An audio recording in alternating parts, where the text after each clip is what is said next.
both times, nothing happened. That's why Scherzer the second time almost took off his pants, almost dropped off his pants because he was that angry and that upset. He's like, why are we dealing with this? This is ridiculous. This is stupid. This is dumb. You already checked me once. Why do you have to check me again?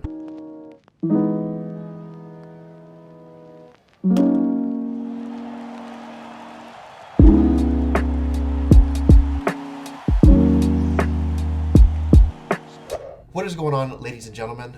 This is the Barnyard podcast, and I am back with my co-host again, Clemente. It's been a while. How are you doing, my friend? I'm doing pretty good, pretty good. Just reading up the Joe Gallo rumors, seeing whether or not the Rangers are going to deal him or they're going to extend him. But yeah, about it. Oh yeah, I mean, a lot of Yankee fans want Joey Gallo. I want Gallo because of that high BB percentage. He's in the top 1% for walks. I don't know if you knew that or not. You're checking up on Yeah, that.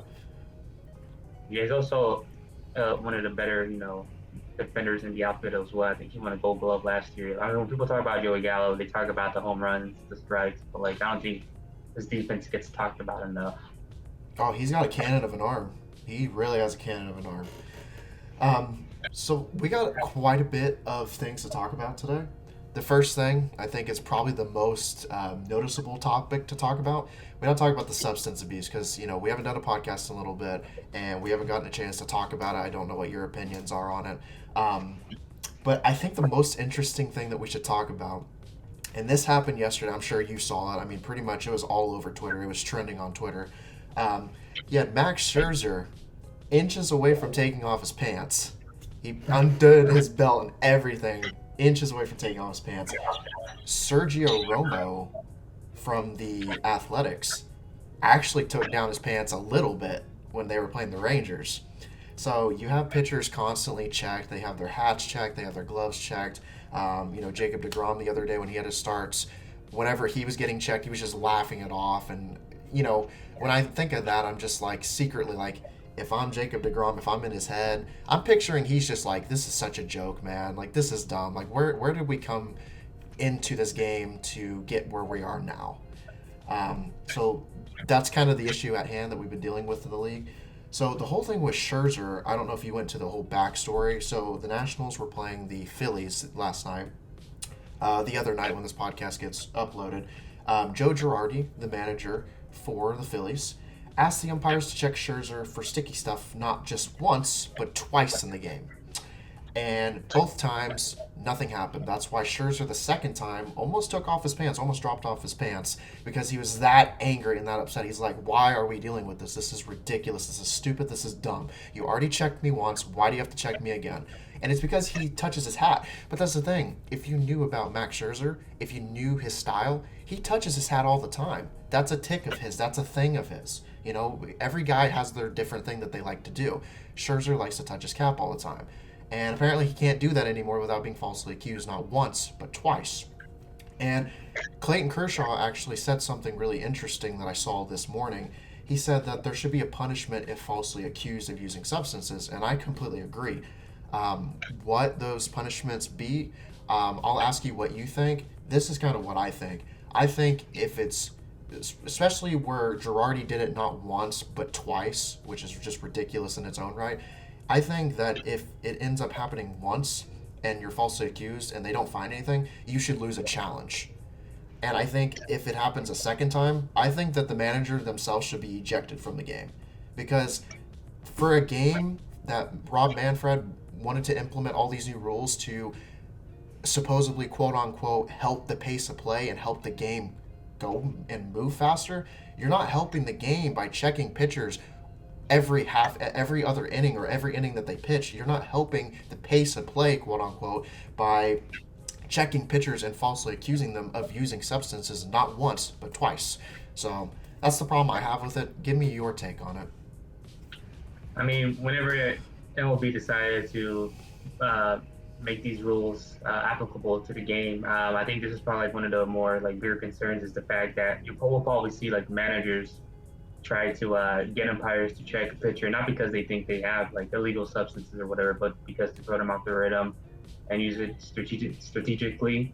So, yeah, I mean, you saw with Girardi, so, and I really agree with you. Like, you can't stop a game to check a pitcher in order to you can't stop a game to take a pitcher because it's just going to disrupt the flow. And you saw that happen with Scherzer, and you saw that happen with Tyler Glasnow as well.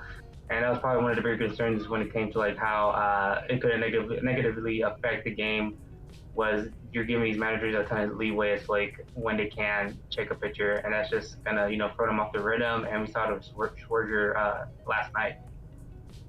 Yeah, and then I can't remember who was giving the description, but there was a video that I saw last week, I think it was, where this one of the pitchers who used to be a major league pitcher had problems throwing a breaking ball back when he was in the majors pitching, and he noticed that one thing that helped was rosin, and that's what a lot of guys like to use. And that's the problem that I have with banning substances as a whole, especially substances in the middle of the season. It's like, fine, if you want to ban sticky substances like spider tack, that's fine with me, okay? I'm not one of those people that's like, oh, we need to increase the spin rate and the velocity, because that gives an unfair advantage to the pitchers. I'm not a personal fan of the spider tack and all that.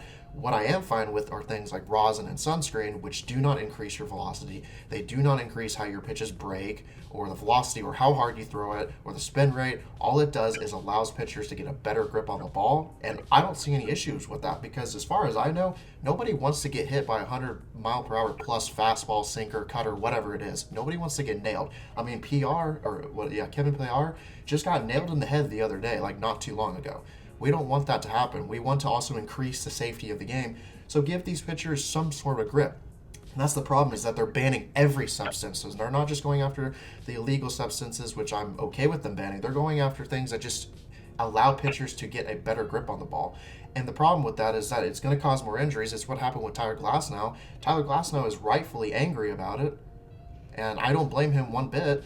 And not only that, but obviously, the rosin and sunscreen all it does is give you a better grip on the baseball. It doesn't increase the spin rate, it doesn't increase the velocity and whatnot. It doesn't give the pitchers a unfair advantage. It just gives them a grip, and I don't see any problem with that, because you're not wanting to kill guys. No hitter, like I said, wants to get hit by 100-mile-per-hour fastball, cutter, sinker. There's all types of pitches nowadays where people are throwing 100 miles plus per hour. I mean, especially with Chapman. I mean, do you want to get nailed by a 104, 105-mile-per-hour fastball from Aroldis Chapman? I don't know anyone who's saying yes to that answer. That's a scary, scary, scary thing to think about. But also the problem I have is, why are they enforcing these policies in the middle of the season? If they enforce the policies in the offseason, then I'd see no problem with it, because it gives pitchers ample amount of time to adjust to it. But when you're doing it in the middle of the season and you're outlawing substances that only give you a good grip, that don't increase all the things that I've said before, I just feel like that's malpractice. That's complete stubbornness on the MLB's part to not go out of their way and research how these different substances work in different ways. They don't all work the same. They're not all created equally. So give me your thoughts on that too.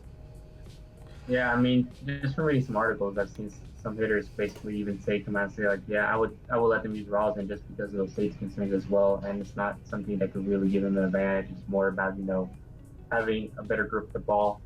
So I really don't get why. Like you said, I mean, we saw everybody giving MLB like a ton of criticism for doing this in the middle of the season. Like, I feel like such drastic rule changes are meant to be happening in the offseason to give teams and players a chance to properly adjust before the season starts. So yeah, it feels like MLB made this decision. This was a reactionary decision from MLB because they were getting like a ton of shit from basically Trevor Bauer and a lot of other people for saying like everybody does this. So it seems to be a bad decision. Well, I won't say it's a bad decision. It seems to be that nobody is a fan of this decision besides maybe Rod Manfred. Yeah, I agree completely. So I think that's a bit about the topic. I think we discussed quite a bit of it. The next one, I know you said you kind of were like not too you were not too known about the topic, or you were not informed about the topic enough, so you wanted me to kind of take it away. But we're gonna talk about the home run race. I didn't go through like who's like 7th, 8th, and 9th in home runs, because when you get to that point, it's like 6, 7, 8 different people that are in that category. So the only ones that I care about are just basically like the top 6 players right now. So the top 6 players right now in home runs are Vlad Jr. 23, Otani 23, Tatis 22, Cunha 20, Olsen 20, and interestingly enough, Schwarber is at 19, which is crazy to think about, honestly. Also, Olsen, nobody's really paying attention. You might pay attention to Olsen because you're a Rangers fan, so you deal with the Athletics. But Matt Olson is having a killer season. He is extremely underrated. Um, but just kind of give me your take on the home run race. I mean, who do you hope finishes with the most home runs, and who do you think realistically will finish with the most home runs? I mean, just from reading off list of the guys you listed, I mean, there's not really that many surprises outside of like Matt Olson, like you said. I mean, Vladimir Guerrero Jr. I mean, everybody knows him for his power hit. I mean, same with Otani and Fernando Tatis Jr. I mean, those top three are like some of the best baseball players in the world, and specifically this season. So I'm not surprised that they're the top three leaders in home runs.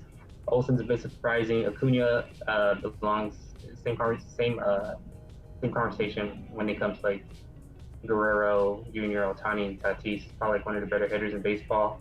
Salvador Perez. I mean, is Salvador Perez known as a power hitter? I never really, when I think of Salvador Perez, I don't really think of him as as a power hitter. But were you surprised that he's as high as he is? I mean, somewhat. I mean, when I think of Perez, I always think about his defense. I don't ever think about his offense. But I mean, to give credit where credit's due, I mean, he's at 1.7 F4. I mean, he's been pretty much the best catcher in his respective right this season so far. He's played every game this year. I mean, I don't know how much people like take that into consideration, but it's rare for catchers to play, 71 straight games and not have a rest. I mean, that's pretty impressive from Perez's part. And it's not like, I mean, Perez is 31. It's not like he's old or anything. But I mean, you see like so many young catchers don't even play that many games, and he's doing it at 31. He's one of the more older catchers, I would say, in the league, one of the more seasoned veterans. Um, so yeah, I am a little bit surprised just kind of how he's been tanking through it. I mean, he's been playing really well. As far as the home run race is concerned, who I think is going to, I think realistically, I think Vlad Jr. is probably going to end up on top just because his raw amount of power is crazy. But who do I want to see? It's tough. It's a toss between Tatis, because I love Tatis. I love watching the Padres. But I also want to see Otani, because imagine Otani having the most home runs and also pitching a killer season. Like, that's just out of this world insane. I don't know. Who do you think? I mean, you also probably think you want Otani to probably hit the most home runs, I assume. Yeah, for sure. And like a little side rant, like man, how bad are the Angels, man? Like I know we talk about this like nearly every other day, but like they don't even have Otani putting up MVP numbers. They have arguably the greatest baseball player of all time. They have one of the best third basemen in the league, and yet they're like a game under 500 as of today. So like, man, every time I talk about how great like these individual Angels players are, it always kind of dampens the mood whenever you see that the Angels really aren't competing at all and probably won't even like, contend for like playoff spot. Yeah, that's a good point. I mean, they don't even have. That's the thing. Like, imagine.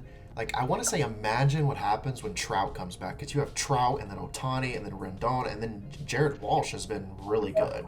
I mean, he had a breakout season in 2020. Nobody really thought much about it because it's like, oh, it's 2020. Like, there were so many players that were good, that are elite level talent, like Yelich and Bryant and stuff, that just did not perform that well. So you're like, how much stock can you put in a 60-game season? Jared Walsh has been incredible. I think he's the real deal now. He's proven to people that he's the real deal. But it's like, even when Trout comes back, it's like, this offense is going to be insane. But it's like, again, how much is that pitching staff going to let them down? Again, with the amount of talent that they have offensively, it's crazy. Um, so I think another thing that I really wanted to talk about is the All-Star voting. Um, there's many examples I could give off of. I'm only going to give three examples because they're the ones that popped out to me the most, that stood out to me the most, and I'll let you know what they are, and then you can give me your thoughts. I probably already have a good hint of what you're going to say. You're going to have the same kind of thought process as I do. The biggest one that sticks out is Cedric Mullins. Cedric Mullins is having the most ridiculous year. He came out of nowhere. He's had such an amazing story. Cedric Mullins leads all qualified outfielders, every outfielder in the league. That means people like Aaron Judge, Mookie Betts, not even just the American League, the National League too. Every outfielder in the league, he leads in F4 with a 3.0 F4, and he's second in WRC plus. And he's also, if you want to list off like, OBP, slugging, OPS, he's all up there near the top of the list. He's been like one of the best, if not the best outfielder in the whole league. So what I don't understand is how Cedric Mullins is ninth in All-Star voting. Ninth. How in the world is he ninth? This is why I hate fan voting. I cannot stand it. I hate it with a burning passion. Because I think I don't care. Like from my point of view, I want the All Star game to be the best players. I don't want it to be my favorites. And I really wish fans would go out there and do the research and vote for the best players and not vote for who's their favorite players. I think fan voting should be done away with. It's ridiculous. It's dumb. It's stupid. I hate it. I will never, ever, ever like fan voting. So there's that bit. The other two ones that really struck out to me, and keep in mind, I'm a Yankee fan too. So there is no bias. There's none of that crap. I'm being realistically and 100% truthful for you. DJ LeMahieu is third in voting when he's eighth in F4 among qualified second basemen in the American League with a 98 WRC plus, which means he's not even above league average. He's not even at league average in terms of his abilities and how many runs he's creating for his team. So why is he so high on the voting list? And also Jose Ramirez. Jose Ramirez is second in F4 among qualified third basemen with a 129 WRC plus, and he's not even in the top three for voting. It's like Mullins is ninth for voting. DJ's third when he should more be seventh or eighth in voting, and Jose Ramirez isn't even scratching top three when he's second in F4 with a 129 WRC plus. I mean, why is fan voting a good thing? It's not a good thing. I wish it'd be done away with. Give me your thoughts and opinions. I mean, to answer your question as to why Cedric Mullins isn't getting a ton of attention as he should, is the fact that he plays the Baltimore Orioles and like they're never on national TV. And like everything you said, I completely agree with as well. And it's not just a baseball problem; it's like a sports problem in general. We see this every year in like every league, where fans basically troll their way in when it comes to voting, and they're voting in name recognition instead of like talent. And I think baseball's at fault as well because they don't have that many nationally televised games outside of like Sunday Night Baseball on ESPN and like TBS, but that's only for like June, July, August. But when they do have games, it's always like the same handful of teams. And when you're only showing a national audience the same handful of teams, then they're only going to be exposed to those players. That probably answers why DJ LeMahieu is so high because he plays for the New York Yankees. And the New York Yankees, outside of like maybe the Dallas Cowboys and LA Lakers, are like the most recognizable like sports brand in the United States. Mm-hmm. Yeah, I mean, you're not wrong about it, but I don't like that you're right about it. You know what I mean? Like me as a fan who isn't just a Yankee fan, but I like baseball in general. I follow the league. It just pains me to see that like a player like Mullins is playing out of this world and he's only ninth in voting. That's just malpractice to me. That's dumb. That's as dumb as gets. I will never understand it. I can't stand it. But actually, it's interesting that you say that with the same teams that are on national broadcast, because I just said this, and I've said it probably at least 3 or 4 times on Twitter this year, is that it just seems like every other Sunday night baseball game is the Braves or Phillies. Every other Sunday night. And I'm like, can we get some matchups? I mean, there's good teams. What about the Rays? What about the Blue Jays? Why am I not seeing any more Blue Jays? Why am I not seeing the Rays? The Rays just had Wander Franco called up. Why are we not seeing more attention for the Rays now? Wander Franco just had a hell of a debut, including a home run. I mean, why are we not seeing more of these teams? There's plenty of teams out there that if people actually did the research and watched them, they'd be like, oh, maybe this team isn't so bad. Maybe they are a pretty entertaining team. But, the Rays are a smaller market. Blue Jays aren't as big unless it's in Canada, so they're not going to put them on a national broadcast. It is what it is. One thing I do want to say to you, kind of off topic, because we will have 2 more topics. We're talking about Ohtani and DeGrom next for the last 2 topics. How about the San Francisco Giants? What do you think about them so far? I mean, they have the best record in baseball right now. I mean, that pitching staff, man, for some reason, those 5 guys are having basically their career seasons at the same time simultaneously. But, yeah, man, it's been great. I mean, a lot of their, older players as well are having, like, resurrections like Buster Posey. So they've been one of the bigger surprises in baseball right now. But, I mean, do you think it's legit, or do you think are they going to be like the Royals from, like, earlier in the season where, they were surprisingly good, but, like, they eventually came back down to earth? Man, I don't know. I want to say it's legit because the thing is, they're playing really well against the Dodgers and they're playing really well against the Padres. They're playing really well against the competition that is in their division right now.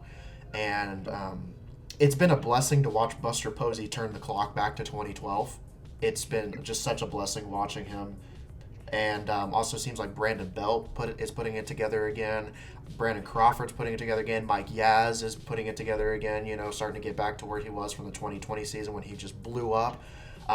The team is really good. Also, like you said, not only is the offense clicking, but the starting rotation. I mean, especially with Gosman. Gosman's been having the season of his lifetime. And that's just him alone, not even the rest of the starting rotation. The only thing that would concern me as a Giants fan is the bullpen. The bullpen's an issue, especially if you're getting into a 7 possible game playoff series where you're playing the Dodgers or something.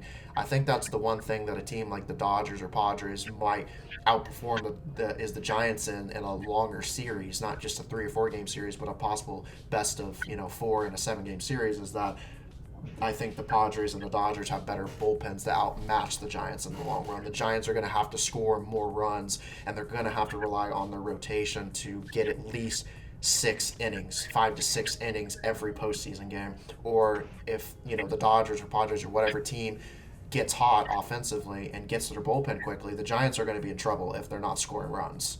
So I think that would be their problem.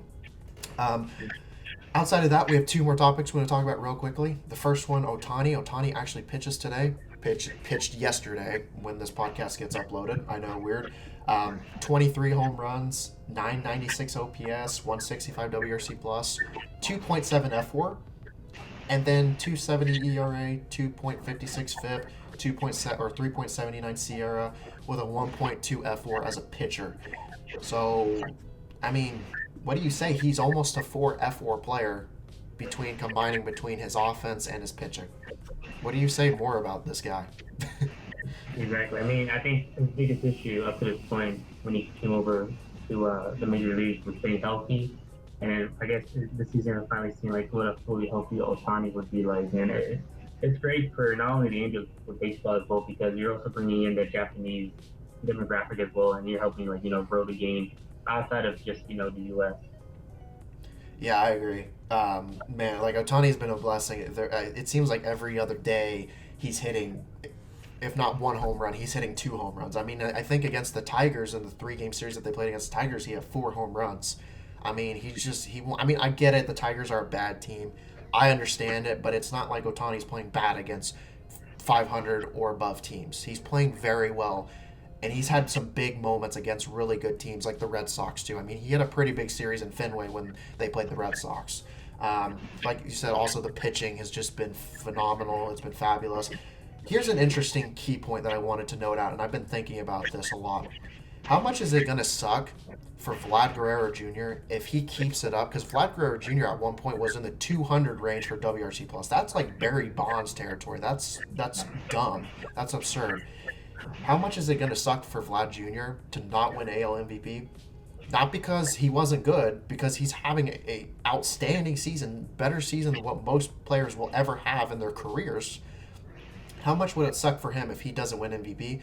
Because there's a guy named Shohei Ohtani who just so happens to also pitch on the same time, too. Man, it was a big time, man. Like, you gotta give. I mean, Vladimir couldn't really be that mad because Ohtani is that as good of a season, if not better. But it would just be bad timing. But I think the positive is that Guerrero Jr. is only 22 years old, so I feel like it's safe to say that he'll probably have several more of these type of seasons, and he'll probably end up winning at least 1 MVP award if healthy before it's all said and done. Yeah, I agree. So the last thing I think we should talk about, and could be one of the most important topics, but we got to talk about Jacob deGrom.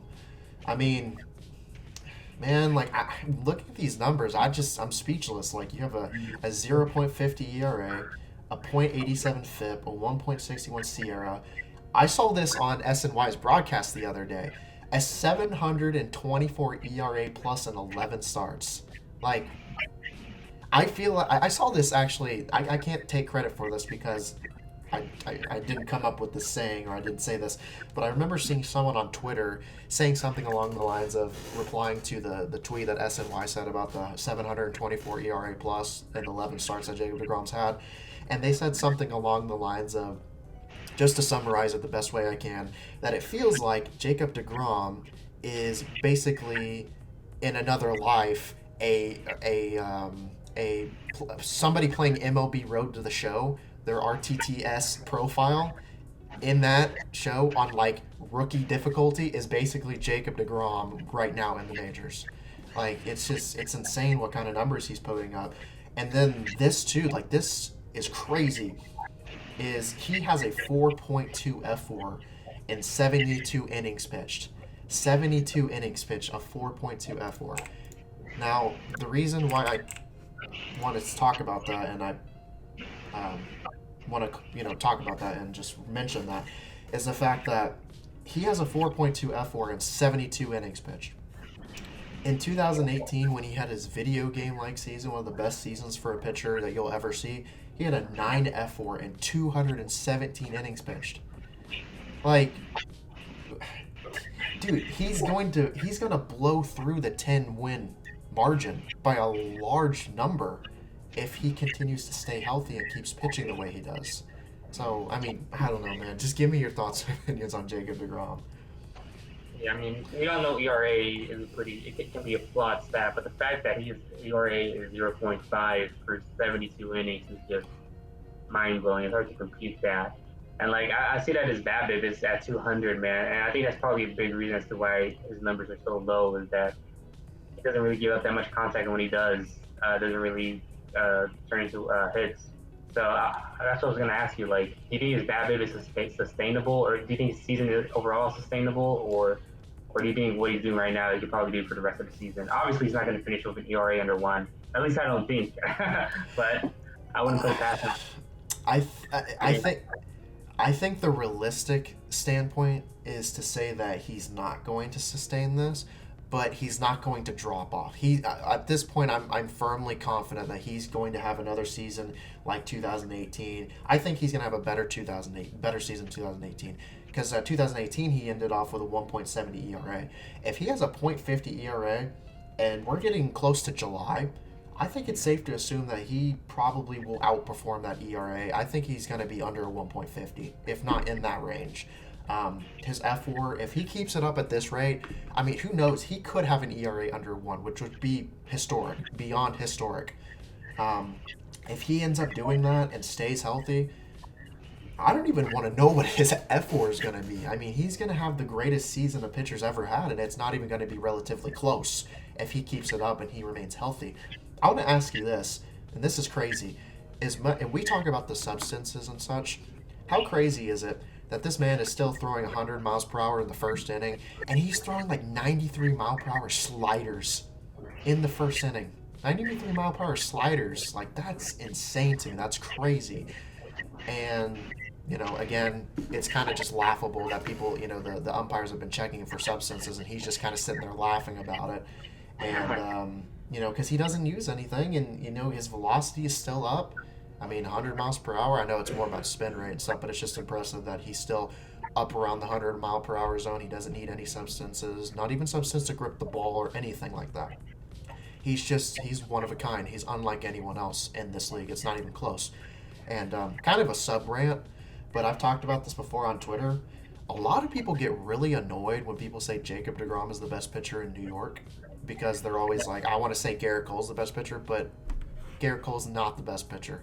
You're living under a rock if you think Garrett Cole is a better pitcher than Jacob deGrom. Like, I mean, there's nothing else to say. I mean, does Garrett Cole have a point in time where he has a .50 ERA and a 724 ERA plus 11 starts? I'm a Yankee fan, and I can admit, no, absolutely not. Jacob deGrom is miles above everyone. So, is there anything else that you wanted to mention about Jacob deGrom, or anything else in general? Nah, I mean, like you said, I mean, saying deGrom is better than Cole should be fairly common knowledge, but I don't know. I guess that goes back to the New York rivalry between the Mets and the Yankees. But it's crazy that how good deGrom is, and he was called up at 26 years old.